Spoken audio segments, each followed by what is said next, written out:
Ja hüppame siis tagasi tundmatusse hoogsalt oma mõnusalt lõunalt.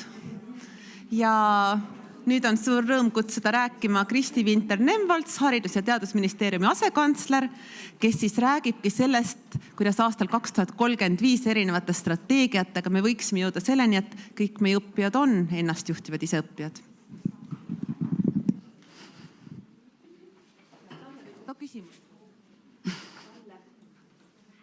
Talle võite ka küsimusi esitada, tuleb jälle uus poll, et sama aadress võite sinna Kristile küsimusi panna.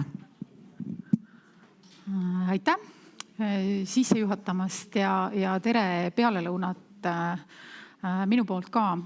Suur rõõm on nii rahvarohke seltskonna ees sellist mõnes mõttes tuleviku teemat avada või püüda tutvustada seda, mida on viimase paari aasta jooksul väga intensiivselt Haridus- ja Teadusministeeriumis tehtud. Ja kuna selle ettekande teema sai sõnastatud läbi sellise natukene nagu tänast päeva vaadates tuleviku inimesena ehk et ennastjuhtiva inimesena, kelle poodle me siis oma haridusstrateegias püüdleme, et siis kindlasti ka natukene selle ennastjuhtiva inimese sellisest tähendusest, mis ma kujutan ette, erinevates peades elab täna veel natuke erinevat elu, mis see siis päriselt tähendab. Aga enne kui võib-olla sellist strateegia ülevaadet teha, siis ma noppisin välja Marju Lauristini poolt eest veetud visiooni töörühma dokumendist ühe mõtte, millega ta tegelikult selle sama ennastjuhtiva inimese väga kenasti ja väga lihtsalt oma töörühmaga lahti mõtestab sellise hariduse muutuse fookuses ja nad ütlevad nii, et hariduse fookus liigub enesejuhtimisega seotud pädevuste kujundamisele. Enam kui enne on hariduse kohuseks arendada inimeste võimet mõista oma valikute tagajärgi ja nende eest vastutada. Ja kui me räägime karjäärist, karjääri tähendusest inimese elus, siis see päris kindlasti on üks väga oluline ja kaalukas valik.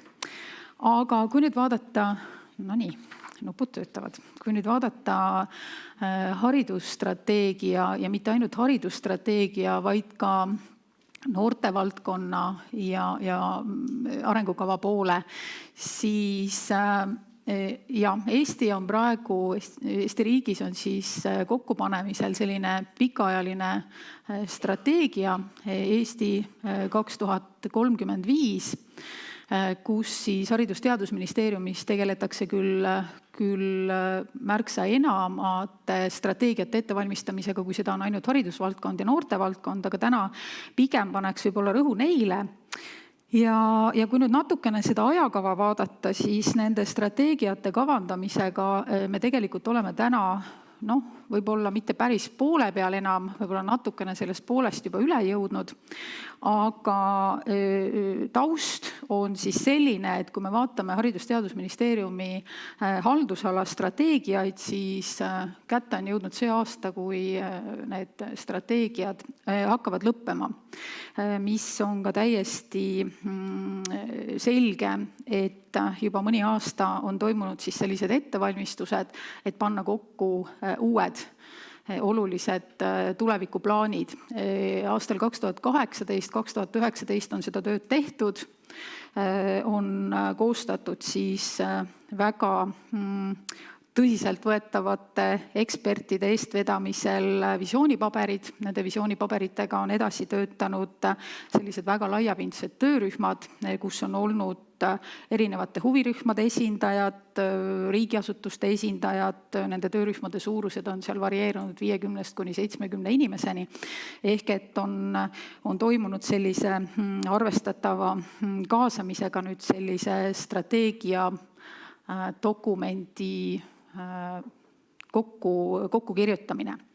Töö ei ole tänaseks lõppenud, veel jaanuaris, osaliselt ka veebruaris toimuvad partneritega erinevate teemade täpsustamiseks kohtumised, tõenäoliselt nii mõnigi teist satub veel strateegiaga seoses meiega koos laua taha.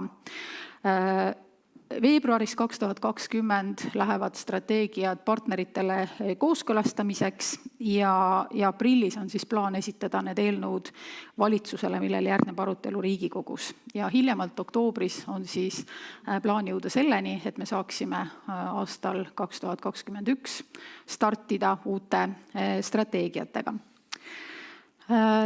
Kui nüüd vaadata haridusstrateegia sellist üldist eesmärki ja strateegilisi eesmärke, siis see keskel on teile näha siis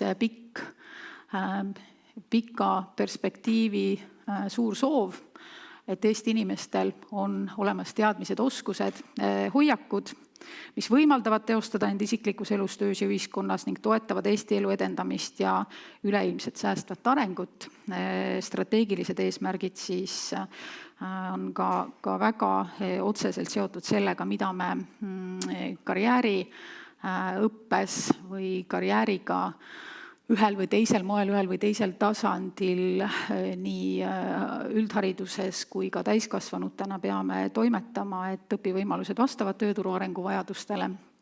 Siis õpivõimalused on valikuterohked, kättesaadavad ja haridussüsteemis on olemas paindlikkus, mis siis tagab sujuva liikumise haridustasemete ja liikide vahel.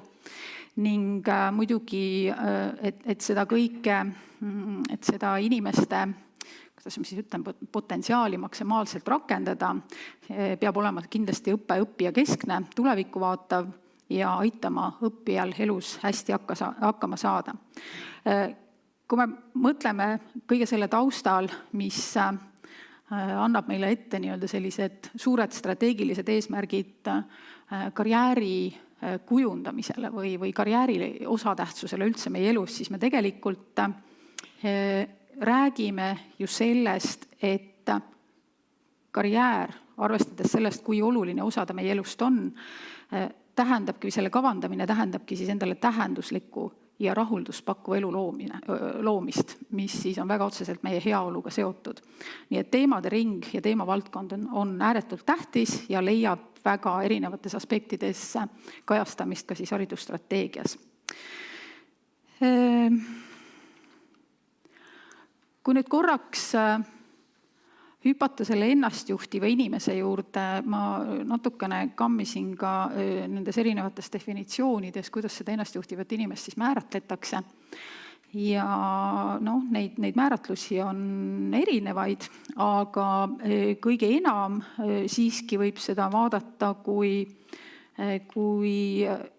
inimese toimetulekut iseendaga erinevates situatsioonides, oma, vigade, nõrkuste tunnistamist, nendega tegelemist, toimetulekut väliste mõjutustega ja tõepoolest hästi sügavalt iseendaga toimetamist. Et kui me ka mõtleme, et mida selline karjääriõpe või karjääri kavandamine tähendab, siis et sisuliselt tähendab seda, et me peame ennast väga hästi tundma, me peame tegelema praktiliselt kõikide nende aspektidega, mis ma siia olen mõnede võib-olla enda jaoks meelepärasemate definitsioonidega püüdnud lahti mõtestada. Nii et selles suhtes see ennastjuhtiv inimene on tulevikumaailmas, mis on ettearvamatu, etteennustamatu, kiire ja nõuab palju paindlikkust,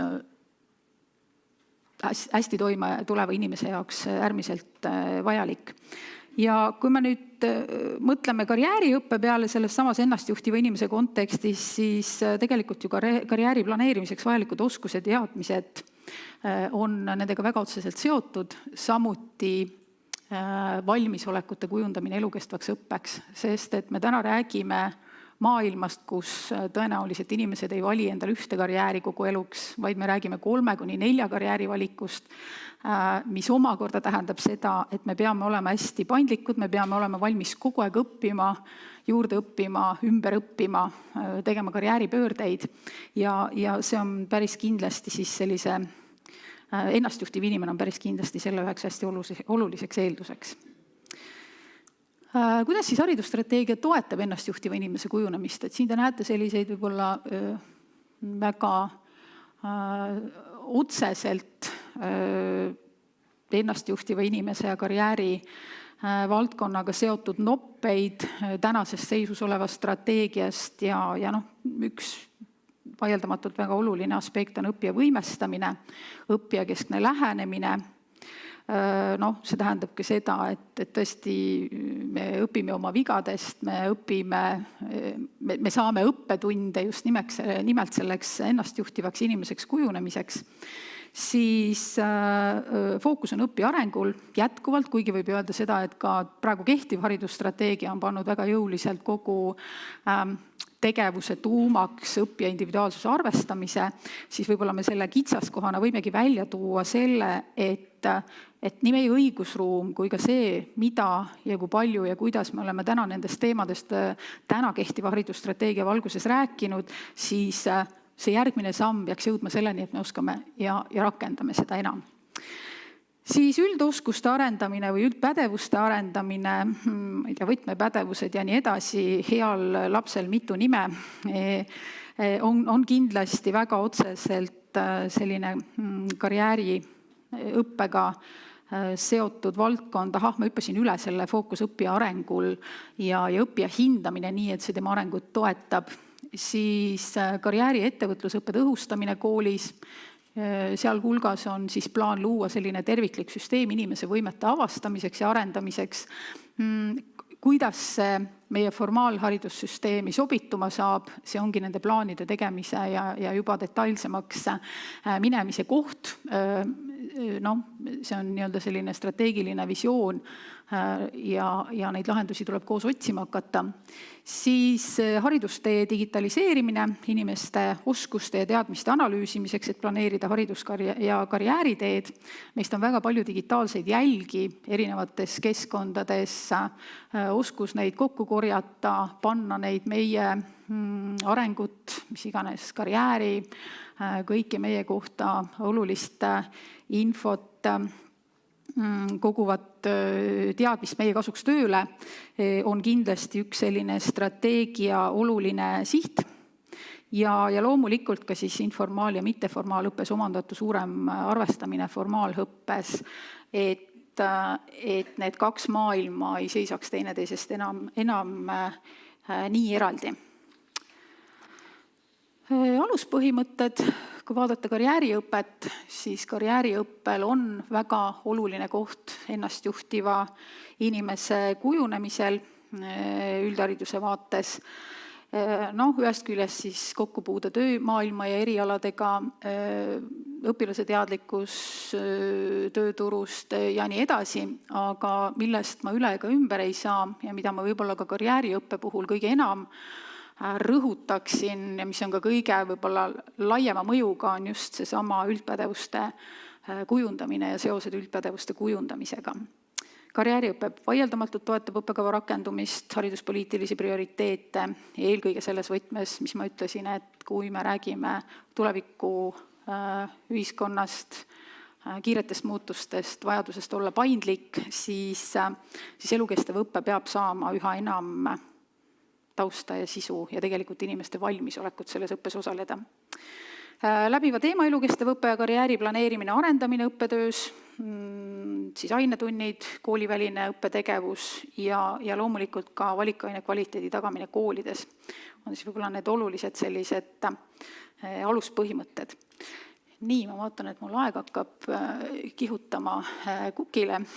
Prioriteetsed tegevused üldhariduses on siis vaieldamatult töö õppekavadega, õppekavade uuendamine, ajakohastamine, siis karjäärikompetentsid üldpädevuste kaudu, ja muidugi ka läbiv teema ja aineõpetus, nende lõimimine, põimimine selliselt, et ühest küljest karjääriõpetus saaks üldhariduses võib-olla enam jõudu ja hoogu ja samas panustaks ka kõikidesse muudesse valdkondadesse. Et see on selline tuleviku siht, mis tuleb jällegi koos läbi mõelda. Siis eesmärgiks on tagada õpilastele kvaliteetne süsteemne ettevalmistus tööturuks ja elukestvaks õppeks, valikainete arendamine ja kvaliteedi tagamine siis nii täienduskoolituste, õpetajate täienduskoolituste, tegelikult ka tasemeõppe, mitte ainult täienduskoolituste ja ajakohase õppematerjali kaudu. Kutseharidus võib-olla täna isegi kõige enam karjääri kujundamisega ja karjääri sisustamisega seotud valdkond. Võiks öelda, et kutsehariduse vaates on siis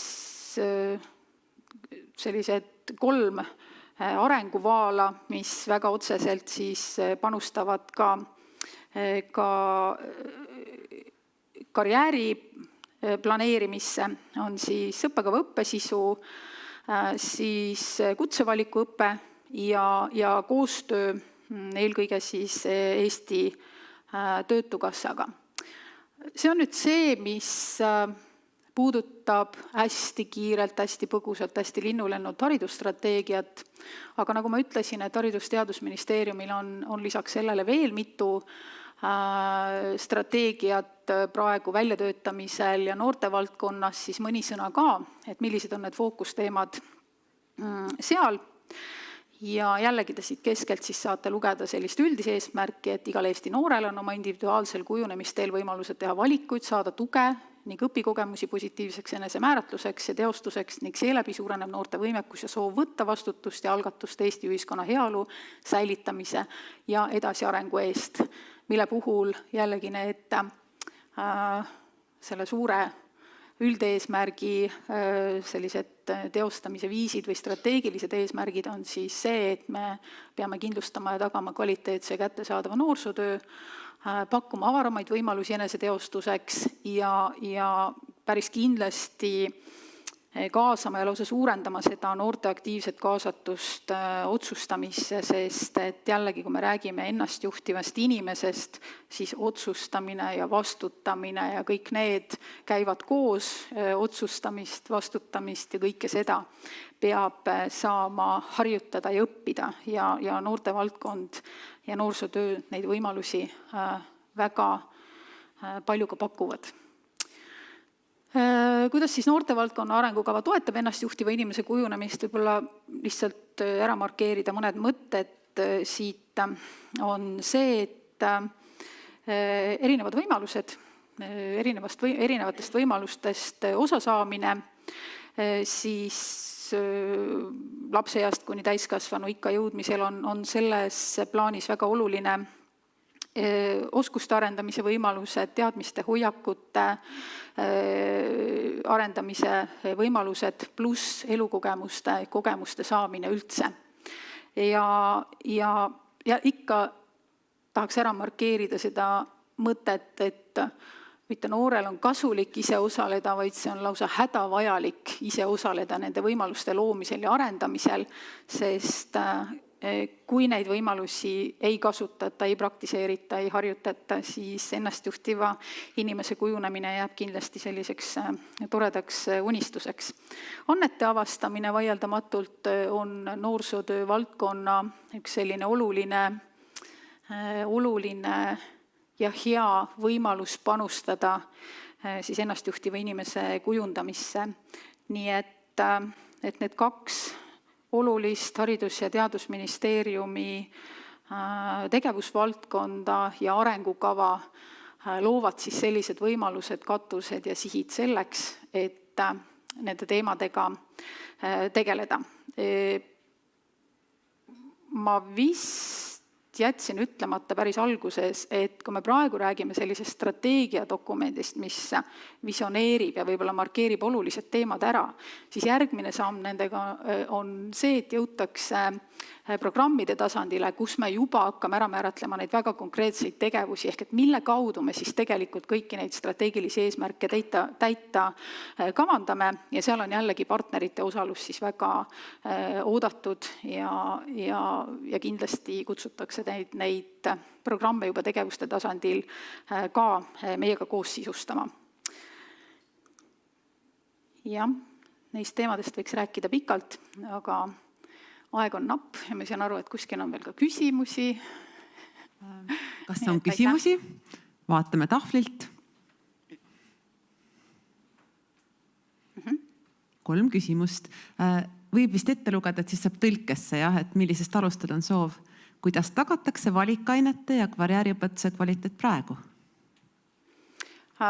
No, ükskõik, millest me õppekavas ei räägi, kas me räägime karjääriõpetusest või mis tahes teisest ainevaldkonnast, ma ei tea, üldpädevusest läbivast teemast, siis tegelikult ministeerium tegeleb selle kvaliteedi monitooringuga välishindamise kaudu pidevalt, nii et see tagasiside saamine ja küsimine nii Haridus- ja Teadusministeeriumi välishindamise kui ka tegelikult uuringute kaudu, mida meil siin Eestis erinevates organisatsioonides mitte liiga hõredalt, aga sellise piisava tihedusega siiski tehakse, on just nimelt see, mis seda informatsiooni annab, kuidas neid arendusi kavandada. Teine küsimus, kuidas Haridus- ja Teadusministeerium toetab õpetajaid ja koole karjääriõppe senisest tõhusamal elluviimisel ja millised on konkreetsed tegevused? No, kuidas Haridus- ja Teadusministeerium saab õpetajaid ja koole toetada, on loomulikult eelkõige õpetajaid õpetades ja koole nõustades. Et need on nagu need kõige otsesemad kohad ja viisid, mida selleks teha, et olgu see siis täienduskoolituste sihi seadmisel ja nii-öelda prioriteetideks seadmisel ja seda on tehtud. Ja koolide nõustamine siis loomulikult ka, et ma ei tea, kas ma oskan siin enam konkreetsemaks minna, et need on 2 valdkonda, mis on päris kindlasti Haridus- ja Teadusministeeriumi nii haldusala kui ka vastutus. Ja viimane siis on, et inimesed on erineva võimekusega, et kuidas selles osas suhtuda enesejuhtimise võimekusse, kas kõik tulevad toime ja kui ei tule, siis kelle roll on toetada? Muidugi tahaksin hüüda kohe, et kooli roll on toetada, eks ole, aga tegelikult ei ole see sugugi nii. Ennast juhtiva inimese kujunemisel on täpselt samavõrra suur roll ja vastutus kodul, lapsevanematel, kõikidel laste noort ümbritsevatel inimestel. Täiesti nõus selles osas, et inimeste võimed on erinevad. Ja tõenäoliselt me ei jõua mitte kunagi sellise ühiskonnani, et kõik inimesed on nagu maksimaalselt ja väga kõrgetasemeliselt ennast juhtivad. Küll aga meie siht peab päris kindlasti selles suunas olema ja enesejuhtimise võimekuse taustal on väga palju üldpädevusi. Väga palju selliseid eraldi väikeseid tükikesi, väikeseid aspekte, mille puhul, nii nagu me räägime multiintelligentsusest kui väga erinevatest tükkidest koosnevatest asjadest, kus me võimegi öelda, et kui inimesel on üks osa sellest hästi arenenud, siis võib-olla kusagil mujal on tal seda tuge rohkem vaja, et ma arvan, et sellesse tulebki suhtuda niiviisi, et toetajad peavad olema nii kodu kui kool, tegelikult ka mitteformaalsed õpikeskkonnad ja keskkonnad ja see enesejuhtimise võimekus ei ole midagi, mida me omandame üldhariduse lõpuks või formaalhariduse lõpuks, vaid see on midagi elukestvat ja meil on alati võimalik saada seal paremaks, tublimaks, treenida ennast nii lastena kui täiskasvanutena.